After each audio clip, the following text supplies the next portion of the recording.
लाडक्या बहिणींना मिळणार 9,600 अधिक 2100 रुपये। मित्रांनो, आज होणार पैशांचा धुरळा। महायुती सरकारने लाडकी बहीण योजनेसंदर्भात एक मोठा निर्णय घेतलेला आहे। नमस्कार मित्रांनो, आज आहे 26 नोव्हेंबर आणि आजची सर्वात मोठी अपडेट लाडकी बहीण योजनेच्या पुढील हप्त्याबाबत आहे।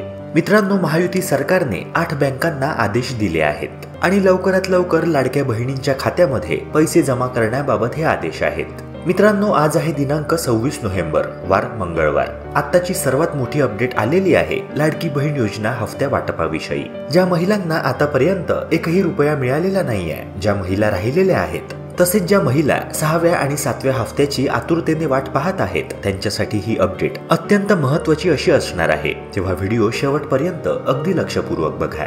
मित्रांनो, निवडक 8 अशा बँका आहेत। त्या बँकांमध्ये जर तुमचे खाते असेल तर तुम्हाला सर्वात आधी योजनेचे पैसे मिळणार आहेत। अखेर लाडकी बहीण योजनेच्या लाभार्थी महिलांची प्रतीक्षा संपली आहे आणि आता फक्त पैसे वाटप होणार आहेत। लाडक्या बहिणींनी मतदानाद्वारे महायुती सरकारवर भरभरून प्रेम दाखवलं आणि त्याचं रिटर्न गिफ्ट आता महायुती सरकार लाडक्या बहिणींना देणार आहे। महायुती सरकारच्या 230हून अधिक जागा आलेल्या आहेत। यंदाच्या विधानसभा निवडणुकीत महायुती सरकारने निर्विवाद वर्चस्व राखलं। आचारसंहिता संपुष्टात आली आहे आणि आता प्रत्येक बहिणीला प्रतीक्षा आहे की त्यांच्या बँक खात्यात लाडकी बहीण योजनेचा पुढील हप्ता कधी जमा होणार आणि तो किती रुपये जमा होणार। मित्रांनो, सध्याची सर्वात महत्त्वाची गोष्ट म्हणजे काय तर आता लाडक्या बहिणींचे सरकार बनणार आहे आणि त्यामुळे लाडकी बहीण योजना भविष्यात बंद होणार नाहीये। ती पुढील किमान 5 वर्षे तशीच चालू राहणार आहे। महाविकास आघाडीने प्रचार सभेदरम्यान राज्यभरातील लाडक्या बहिणींना 3000 रुपयांचा हफ्ता देण्याचे आश्वासन जरी दिले असले तरी लाडक्या बहिणींचा विश्वास हा महायुती सरकारवरच होता आणि नेमका त्याचाच प्रत्यय विधानसभा निवडणुकीच्या निकालावरून स्पष्टपणे दिसून येतो आहे। मित्रांनो, प्रचंड बहुमताने निवडून येताच मुख्यमंत्री एकनाथ शिंदेंनी महाराष्ट्रातील तमाम लाडक्या बहिणींचे आभार मानले आहे आणि भाषणादरम्यान ते म्हणाले सुद्धा की माझ्या बहिणीने मला निवडून दिले आहे आणि आता माझी वेळ आहे। त्यांच्या म्हणण्याचा अर्थ असा की जनतेने आणि खास करून महाराष्ट्रातील लाडक्या बहिणीने त्यांना भरभरून प्रेम दिलं। महायुती सरकारला प्रचंड बहुमताने विजय मिळवून दिला। तेव्हा या सर्व लाडक्या बहिणींना रिटर्न गिफ्ट देण्याचं कर्तव्य महायुती सरकार पार पाडणार आहे। मित्रांनो, प्रचार सभेदरम्यान महायुती सरकारच्या नेत्यांनी लाडकी बहीण योजनेचा हफ्ता 1500 रुपयांवरून तब्बल 2100 रुपये करण्याची घोषणा केली होती आणि त्या दिलेल्या वचनाची पूर्तता आता महायुती सरकार करणार आहे।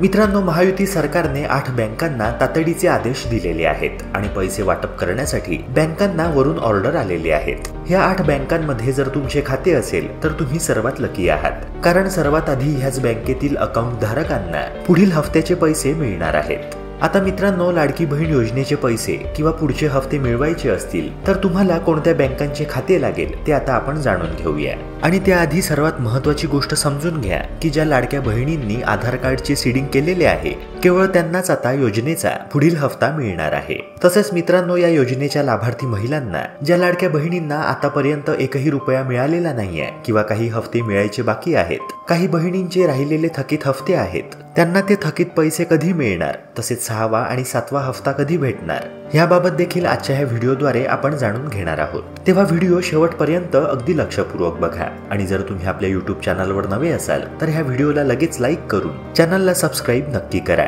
जेणेकरून शासनाच्या विविध योजनांची इत्थंभूत माहिती वेळेवर तुम्हाला मिळत राहील। तसेच बेल आयकॉन सुद्धा नक्की प्रेस करा, जेणेकरून मी व्हिडिओ पोस्ट केल्या तुम्हाला त्याबद्दल माहिती मिळेल। मित्रांनो, आता आपण त्या इम्पॉर्टंट टॉपिकवर डिस्कस करूया की ह्या मागे नेमकं कारण काय की काही लाडक्या बहिणींना अजूनही योजनेचा एकही हफ्ता एकही रुपया मिळालेला नाहीये। तर मित्रांनो, असे होण्यामागे प्रमुख 2 कारणे आहेत। पहिलं कारण म्हणजे त्यांनी आधार कार्ड बँक खात्याला लिंक केलं नाही, आधार कार्ड सीडिंग केलं नाही, ज्यामुळे त्यांचं डीबीटी इनेबल होऊ शकलेलं नाही आणि डीबीटी इनेबल नसल्या कारणाने सरकारला पैसे त्यांच्या खात्यामध्ये हस्तांतरित करण्यात प्रॉब्लेम आला।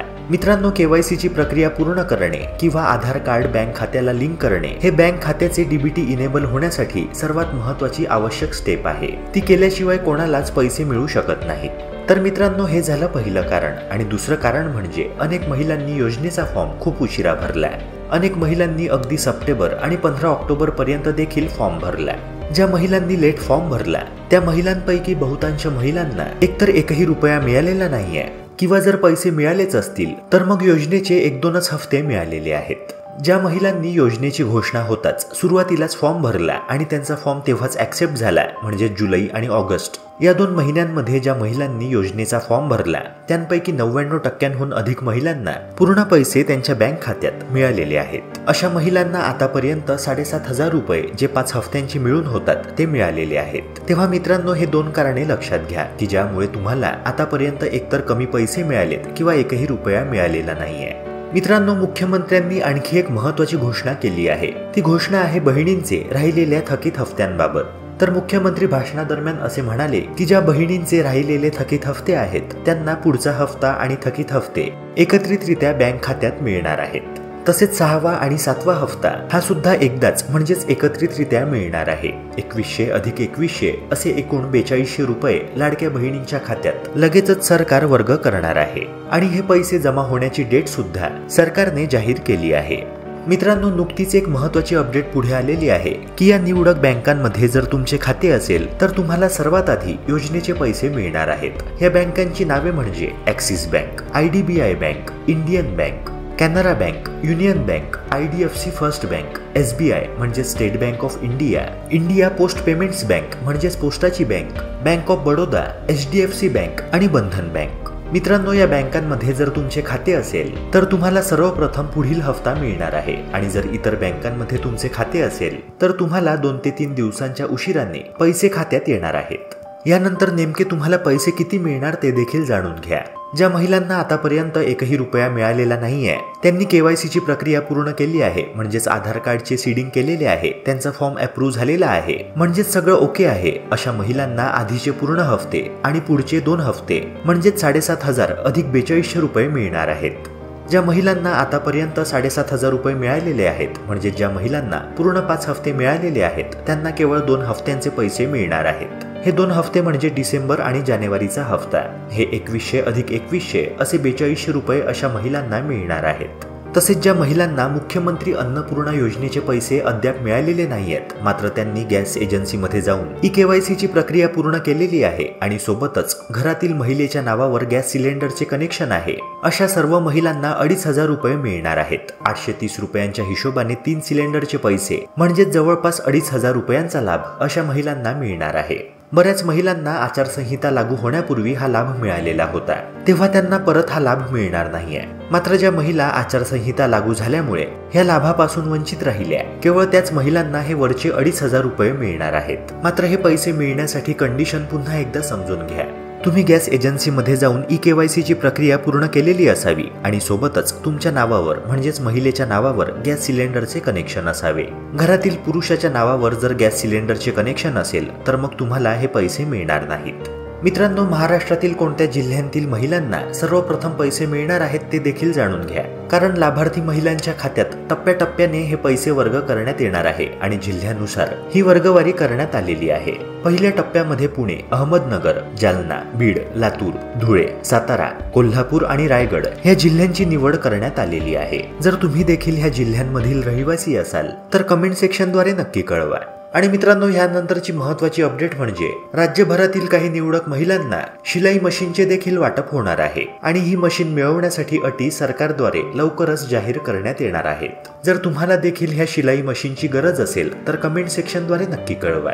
मित्रांनो, ह्यानंतरची प्रमुख अपडेट म्हणजे मनोज जरांगे पाटील यांनी महाराष्ट्राच्या मुख्यमंत्री पदाबाबत एक मोठं वक्तव्य केलं आहे। महायुतीचं सरकार प्रचंड बहुमताने सत्तेत आलेलं आहे आणि देवेंद्र फडणवीस हे महाराष्ट्राचे नेक्स्ट मुख्यमंत्री होणार अशी स्पष्ट चिन्हे दिसत आहेत। जर फडणवीस मुख्यमंत्री बनले तर ह्यावर तुमचं काय मत असणार ह्या प्रश्नावर मनोज जरांगे पाटील म्हणाले की पहिलेही तेच होते आणि आताही तेच आहेत। पहिलेही महायुती सरकार होती आणि आताही तेच आहेत, त्यामुळे आम्हाला संघर्ष करावाच लागणार आहे। मराठ्यांनी त्यांना 5 वर्षे हाताळले आहे, त्यामुळे हाताळणे काही अवघड नाही। त्यामुळे कोणीही मुख्यमंत्री झाले काय आणि नाही झाले काय त्याचे आम्हाला कुठलेही सोयर सुतक नाही। आम्ही मात्र आरक्षणासाठी प्रचंड मोठा लढा करणार आहोत। देशात कधीही झाले नसेल असे भव्य आणि मोठे सामूहिक आमरण उपोषण करणार आहोत। मराठे पुन्हा एकदा कडवी झुंज देणार आहेत। आता राजकारणाचा विषय संपला आहे। ज्याला निवडून आणायचे त्याला आणले आहे आणि ज्याला पाडायचे त्याला पाडले आहे। आता मोठा लढा उभा करायचा आहे असे जरांगे पाटील म्हणाले।